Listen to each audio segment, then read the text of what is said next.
15. Last visit to Keshab.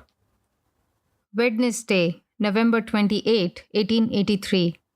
At 2 o'clock in the afternoon, M was pacing the footpath of the circular road in front of the Lily cottage, where Keshab Chandra Sen lived. He was eagerly awaiting the arrival of Sri Ramakrishna. Keshab's illness had taken a serious turn, and there was very little chance of his recovery.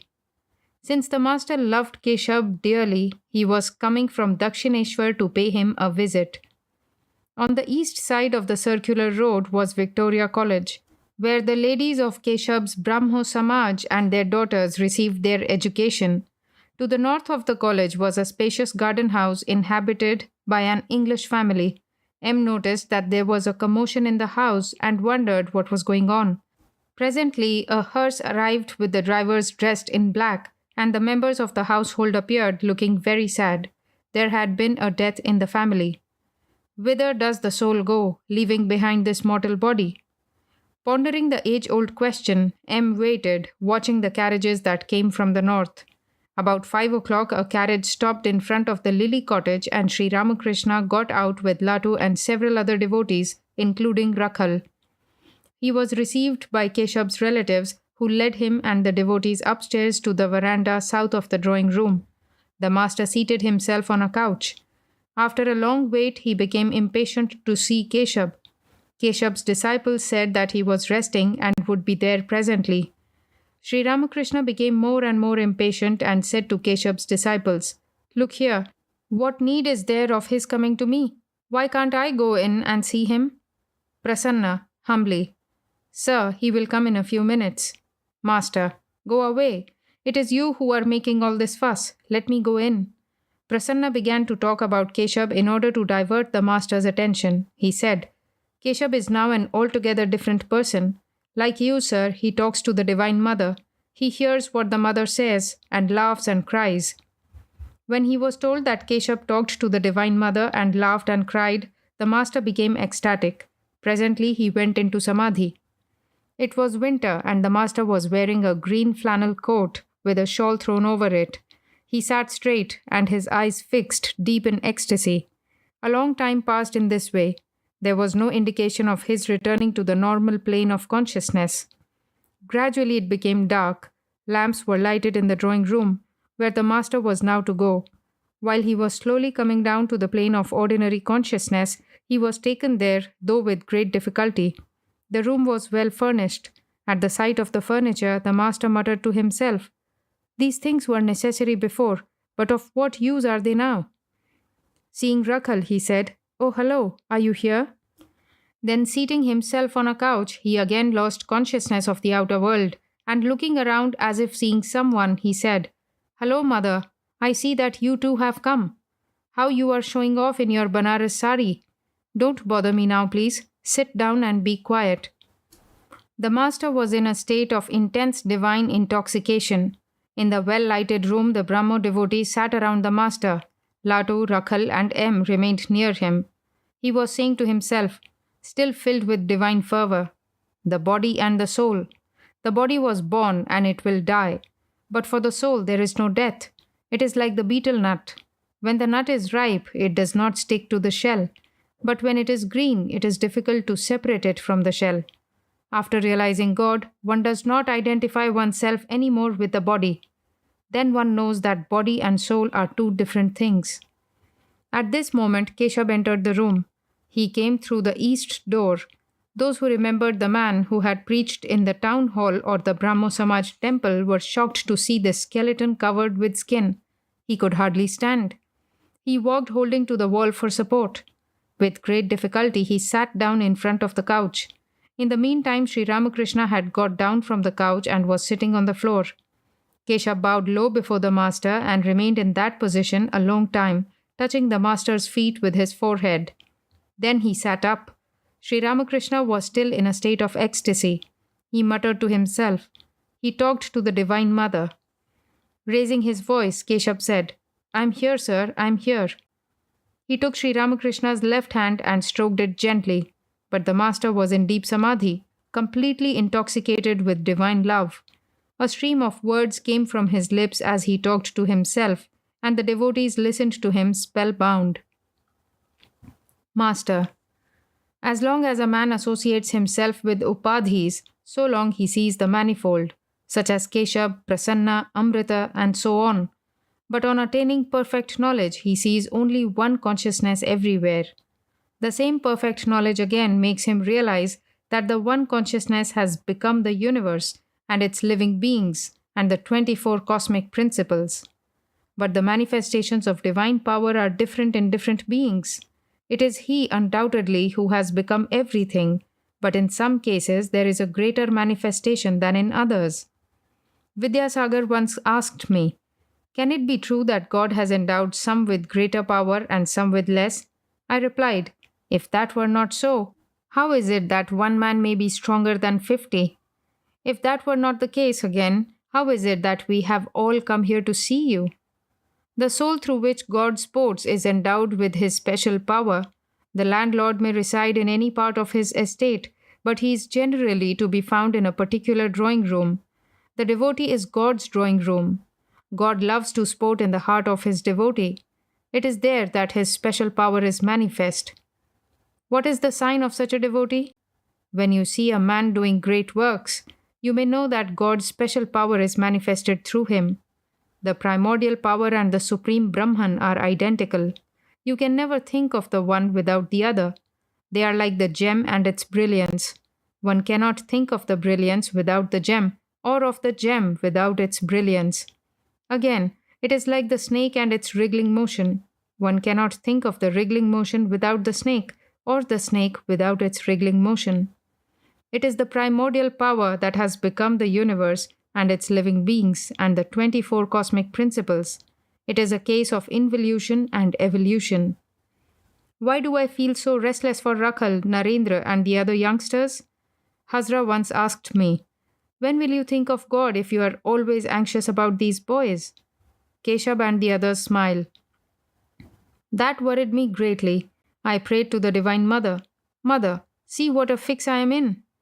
Hazra scolds me because I worry about these young men. Afterwards, I asked Bholanath about it. He said to me that such a state of mind is described in the Mahabharata.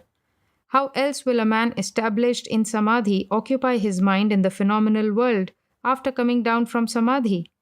That is why he seeks the company of devotees endowed with sattva. I gave a sigh of relief when Bholanath told me of the Mahabharata. Hazra is not to blame. During the period of struggle, one should follow the method of discrimination, not this, and direct the whole mind to God. But the state of perfection is quite different. After reaching God, one reaffirms what formerly one denied. To extract butter, you must separate it from the buttermilk. Then you discover that butter and buttermilk are intrinsically related to one another. They belong to the same stuff. The butter is not essentially different from the buttermilk, nor the buttermilk essentially different from the butter.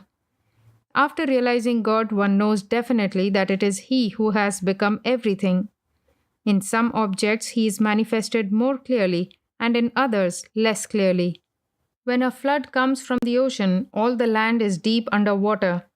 Before the flood, the boat could have reached the ocean only by following the winding course of the river. But after the flood, one can row straight to the ocean. One need not take a roundabout course. After the harvest has been reaped, one need not take the roundabout course along the bulk of the field. One can cross the field at any point. After the realization of God, He is seen in all beings, but His greater manifestation is in man. Again, among men, God manifests Himself more clearly in those devotees who are sattvic, in those who have no desire whatever to enjoy woman and gold. Where can a man of Samadhi rest his mind after coming down from the plane of Samadhi? That is why he feels the need of seeking the company of pure-hearted devotees, endowed with sattva and free from attachment to woman and gold.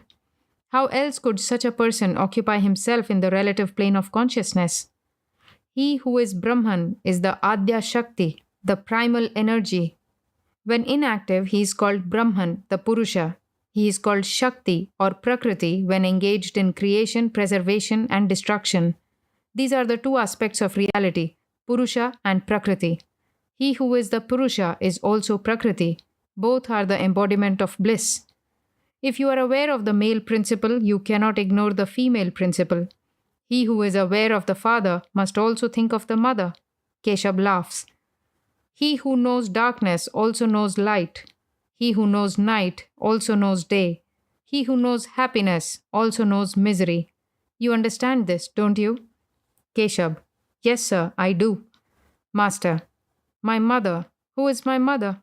Ah, she is the mother of the universe. It is she who creates and preserves the world, who always protects her children, and who grants whatever they desire. Dharma, Artha, Kama, Moksha. A true son cannot live away from his mother. The mother knows everything. The child only eats, drinks, and makes merry. He doesn't worry himself about the things of the world. Keshab. Yes, sir, it is quite true. While talking, Sri Ramakrishna regained the normal consciousness of the world. With a smile on his face, he conversed with Keshab. The room full of men watched them eagerly and listened to their words. Everybody was amazed to find that neither Keshab nor the master inquired about each other's health. They talked only of God. Master to Keshab. Why do the members of the Brahmo Samaj dwell so much on God's glories? Is there any great need of repeating such things as, O God, thou hast created the moon, the sun, and the stars? Most people are filled with admiration for the garden only. How few care to see its owner? Who is greater, the garden or its owner? After a few drinks at a tavern, do I care to know how many gallons of wine are stored there? One bottle is enough for me. When I met Narendra, I never asked him, Who is your father? How many houses does he own? Shall I tell you the truth? Man loves his own riches, and so he thinks that God loves his too. He thinks that God will be pleased if we glorify his riches. Once Sambhu said to me, Please bless me that I may die leaving my riches at the lotus feet of God. I answered, These are riches only to you. What riches can you offer God? To him these are mere dust and straw. Once a thief broke into the temple of Vishnu and robbed the image of its jewels. Mathur Babu and I went to the temple to see what was the matter. Addressing the image, Mathur said bitterly, What a shame, Lord! You are so worthless. The thief took all the ornaments from your body, and you couldn't do a thing about it. Thereupon I said to Mathur, Shame on you! How improper your words are! To God, the jewels you talk so much about are only lumps of clay. Lakshmi, the goddess of fortune, is his consort. Do you mean to say that he should spend sleepless nights because a thief has taken your few rupees? You mustn't say such things. Can one ever bring God under control through wealth? He can be tamed only through love. What does he want? Certainly not wealth. He wants from his devotees love, devotion, feeling, discrimination, and renunciation. One looks on God exactly according to one's own inner feeling.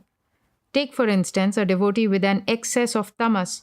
He thinks that the Divine Mother eats goat, so he slaughters one for her. Again, the devotee endowed with rajas cooks rice and various other dishes for the mother. But the sattvic devotee doesn't make any outer show of his worship. People don't even know he is worshipping. If he has no flowers, he worships God with mere Ganges water and the leaves of the bale tree. His food offering to the deity consists of sweetened puffed rice or a few candies. Occasionally, he cooks a little rice pudding for the deity. There is also another class of devotees, those who are beyond the three gunas. They have the nature of a child. Their worship consists in chanting God's name, just his name. To Keshab with a smile, Why is it that you are ill? There is a reason for it. Many spiritual feelings have passed through your body, therefore it has fallen ill. At the time an emotion is aroused, one understands very little about it. The blow that it delivers to the body is felt only after a long while. I have seen big steamers going by on the Ganges, at the time hardly noticing their passing. But oh my, what a terrific noise is heard after a while when the waves splash against the banks. Perhaps a piece of the bank breaks loose and falls into the water. An elephant entering a hut creates havoc within and ultimately shakes it down. The elephant of divine emotion enters the hut of this body and shatters it to pieces. Do you know what actually happens? When a house is on fire, at first a few things inside burn. Then comes the great commotion. Just so, the fire of knowledge at first destroys such enemies of spiritual life as passion, anger, and so forth. Then comes the turn of ego. And lastly, a violent commotion is seen in the physical frame. You may think that everything is going to be over, but God will not release you as long as the slightest trace of your illness is left. You simply cannot leave the hospital if your name is registered there. As long as the illness is not perfectly cured, the doctor won't give you a permit to go. Why did you register your name in the hospital at all? All laugh. Keshab laughed again and again at the master's allusion to the hospital. Then Sri Ramakrishna spoke of his own illness. To Keshab, Hriday used to say, "Never before have I seen such ecstasy for God, and never before have I seen such illness." I was then seriously ill with stubborn diarrhea. It was as if millions of ants were gnawing at my brain. But all the same, spiritual talk went on day and night. Dr. Rama of Natagore was called in to see me. He found me discussing spiritual truth. "What a madman," he said. "Nothing is left of him but a few bones, and still he is reasoning like that." Master to Keshab, "All depends on God's will. O Mother, all is done after thine own sweet will. Thou art in truth self-willed, Redeemer of mankind. Thou workest thine own work, men only call it theirs." In order to take full advantage of the dew, the gardener removes the soil from the Basra rose down to the very root. The plant thrives better on account of the moisture. Perhaps that is why you too are being shaken to the very root. Keshab and the master laugh. "It may be that you will do tremendous things when you come back. Whenever I hear that you are ill, I become extremely restless. After hearing of your last illness, I used to weep to the Divine Mother in the small hours of the morning. I prayed to her, 'O Mother, if anything happens to Keshab, with whom then shall I talk in Calcutta?' Coming to Calcutta, I offered fruits and sweets to the Divine Mother with a prayer for your well-being." The devotees were deeply touched to hear of Sri Ramakrishna's love for Keshab and his longing for the Brahmo leader. Master, but this time, to tell the truth, I didn't feel anxious to that extent. Only for 2 or 3 days did I feel a little worried. Keshab's venerable mother came to the east door of the room, the same door through which Keshab had entered. Umanath said aloud to the master, "Sir, here is mother saluting you." Sri Ramakrishna smiled. Umanath said again, "Mother asks you to bless Keshab that he may be cured of his illness." Master to Keshab's mother, "Please pray to the Divine Mother, who is the bestower of all bliss. She will take away your troubles." To Keshab, "Don't spend long hours in the inner apartments. You will sink down and down in the company of women. You will feel better if you hear only talk of God." The master uttered these words in a serious voice and then began to laugh like a boy. He said to Keshab, "Let me see your hand." He weighed it playfully like a child. At last he said, "No, your hand is light. Hypocrites have heavy hands." All laugh. Umanath again said to the master from the door, "Mother asks you to bless Keshab." Master, gravely, "What can I do? God alone blesses all. Thou workest thine own work. Men only call it theirs." God laughs on 2 occasions. He laughs when 2 brothers divide land between them. They put a string across the land and say to each other, "This side is mine and that side is yours." God laughs and says to himself, "Why, this whole universe is mine." And about a little clod they say, "This side is mine and that side is yours." God laughs again when the physician says to the mother weeping bitterly because of her child's desperate illness, "Don't be afraid, mother. I shall cure your child." The physician does not know that no one can save the child if God wills that he should die. All are silent. Just then Keshab was seized with a fit of coughing, which lasted for a long time. The sight of his suffering made everyone sad. He became exhausted and could stay no longer. He bowed low before the master and left the room, holding to the wall as before.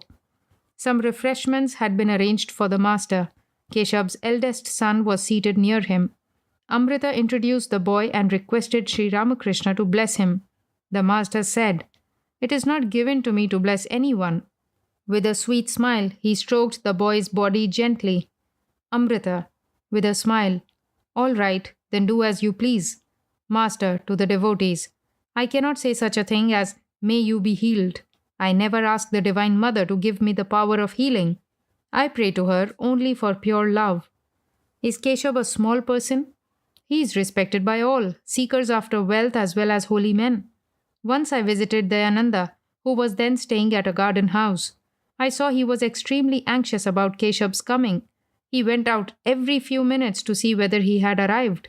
I learnt later on that Keshab had made an appointment with him that day. Keshab, I understood, had no faith in the sacrifices and the deities mentioned in the Vedas. Referring to this, Dayananda said, why, the Lord has created so many things. Could he not make deities as well? Continuing, the master said, Keshab is free from the pride of a small-minded religious teacher. To many people he has said, if you have any doubts, go there to have them solved. It is my way too to say, what shall I do with people's respect? Let Keshab's virtues increase a millionfold.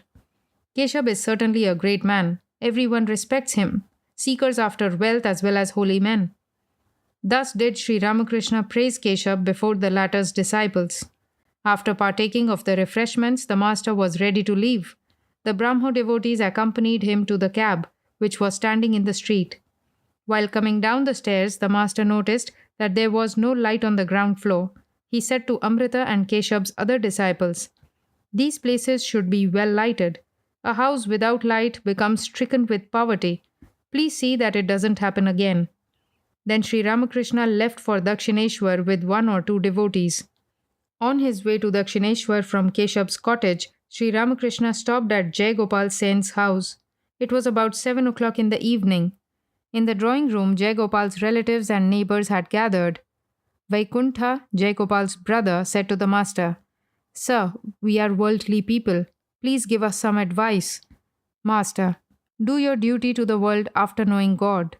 With one hand, hold to the lotus feet of the Lord, and with the other, do your work. Vaikuntha, is the world unreal?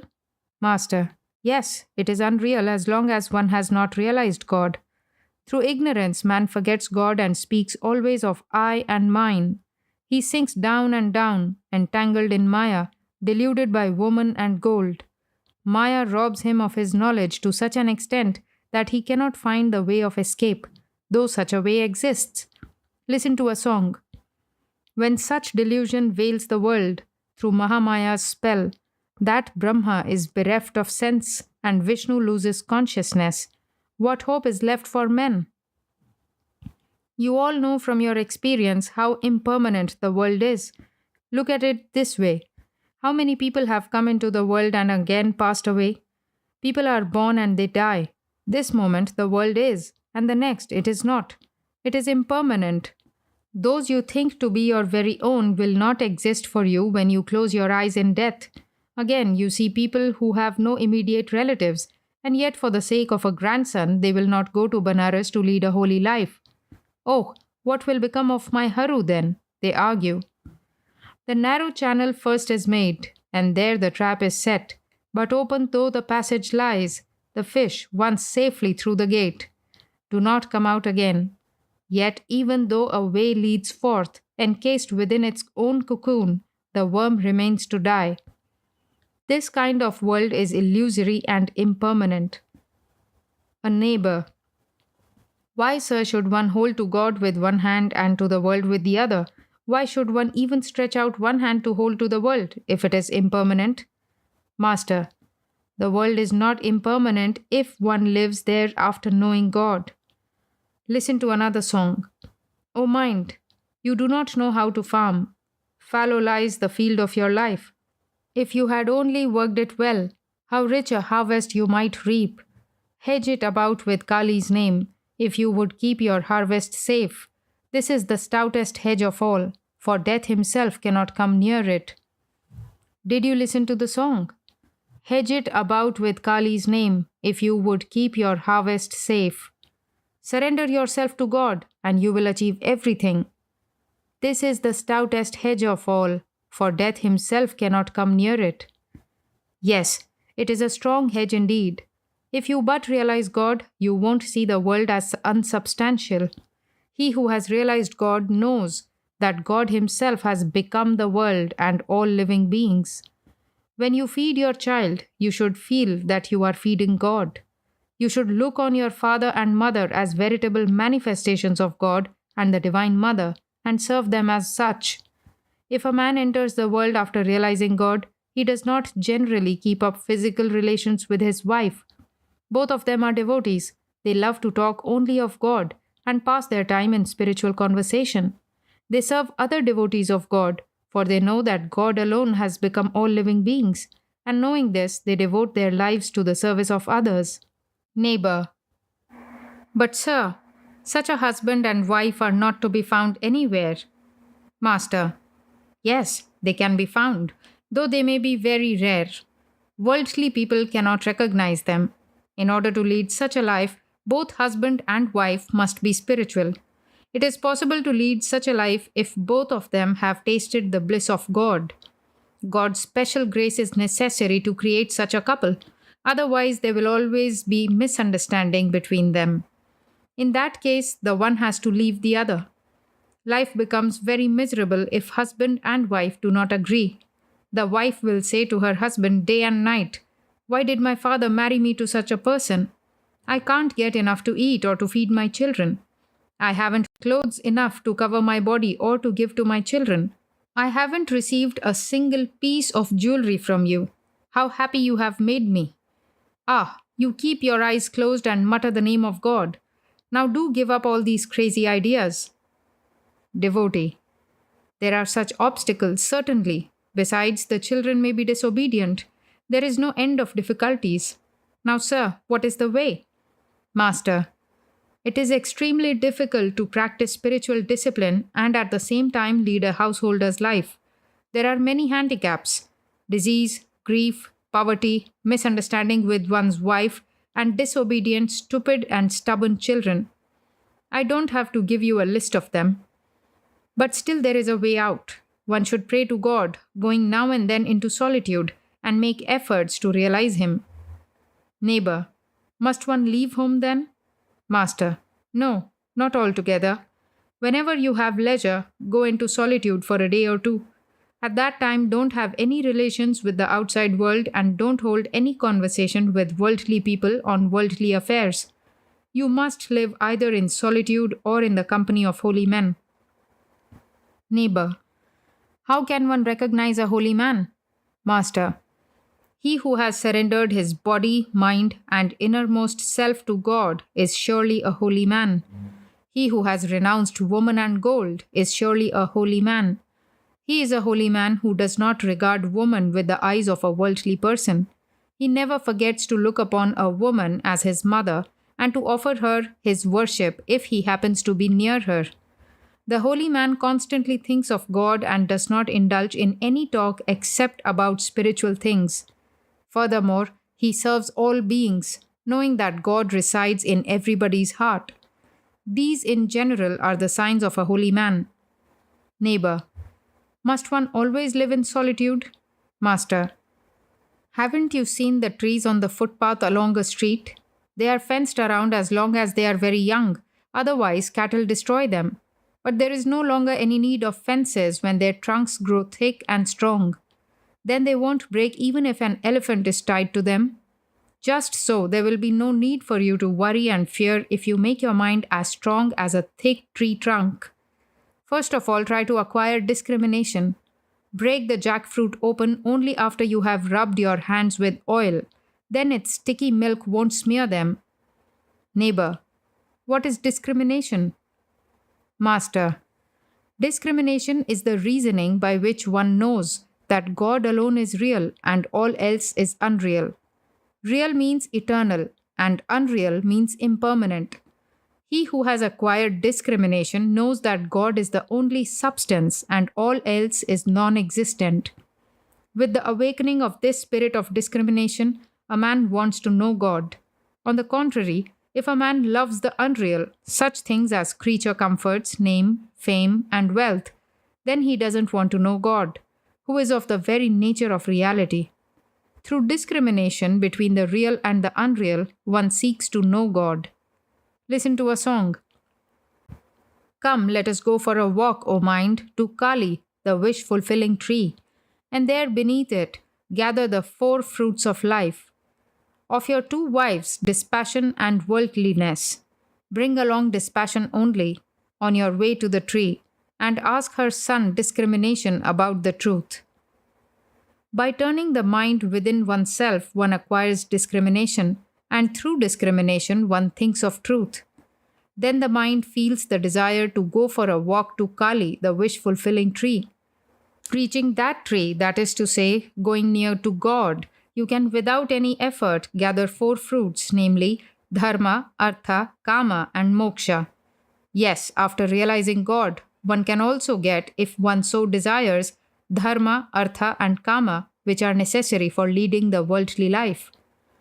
Neighbor, then why should one call the world Maya?